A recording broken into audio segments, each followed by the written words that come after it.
এখন রান্না করব মুসুর ডালের তরকা সকালে টিফিনের জন্য।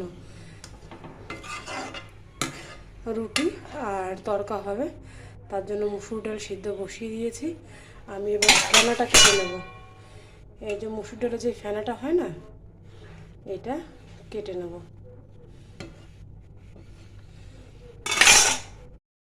তরকার মশলার জন্য আমি নিয়ে নিয়েছি টমেটো কুচি, পেঁয়াজ কুচি, কিছুটা কাঁচা পাকা লঙ্কা আছে পেস্ট করে নেব, আদা রসুন আর আদা এটাকে আমি পেস্ট করে নেব।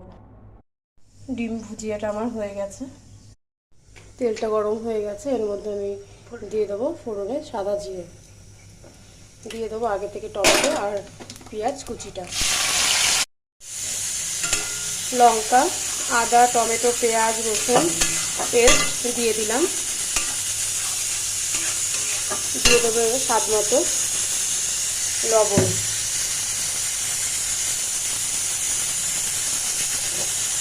দিয়ে দেবো পরিমাণ মতো হলুদ,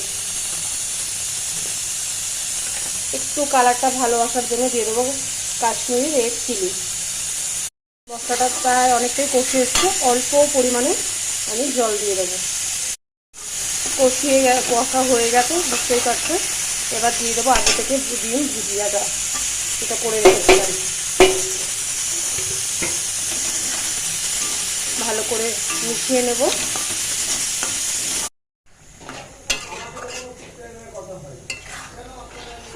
ডালটা দিয়ে দিলাম।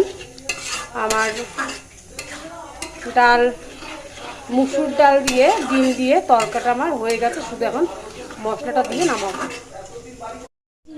এবার ভাজা মশলাটা আমি দিয়ে দেবো। আমার কমপ্লিট